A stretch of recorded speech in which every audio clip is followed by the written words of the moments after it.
Star Wars was a big influence on me because it came out in '77. I was born in '66, and it was before all the hype. You know, it was the first to kind of the popcorn blockbusters.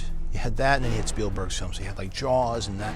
But before then, it was still the '70s. You know, it was '70s movies. And I saw the picture of like Chewbacca and Han Solo and whatever the headline was. I was intrigued, and I went to see it. And then it was just like, it just pinned my ears back just looking at that thing, and I was just mouth agape. I think Star Wars is such a part of people's lives, and it's something that they just see now on a regular basis, that when you say George Lucas and he created it, I don't think people give enough full value to what that means. I like to think I do, but I worked with him, so I've seen him create it. I've seen the person that comes up with the lines and the dialogue and understands Anakin Skywalker and Luke Skywalker in a very deep level, because those characters are a part of him.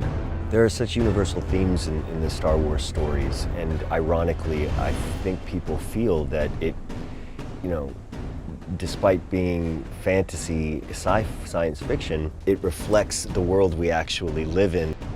Much of the Star Wars projects is that, yes, there is the Western, but there's also, again, in all of this, there's this very Eastern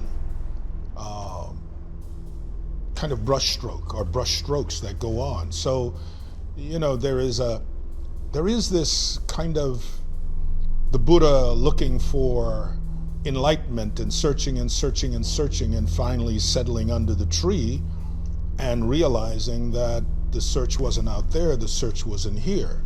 The show, to me, in the most basic storyline, is about a man who's been following a way of life and has that way of life sort of upended by the introduction of the baby. And it sort of changes his life, and I think he's reevaluating his priorities and what means something to him in his life in the world. So I think it's really sort of about a man discovering something about himself that he had never known until he met the child. The Mandalorian, whose name is Din Djarin, is your iconically cool, flawed, mysterious, loner, gunslinger. I love the opportunity to make him as human and as accessible as possible, which is strange to say because it's impossible to get to him because he's covered in armor from head to toe.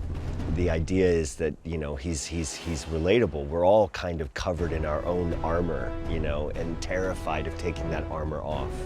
And that's the thing that crosses him over into a character that we're all going to really want to follow.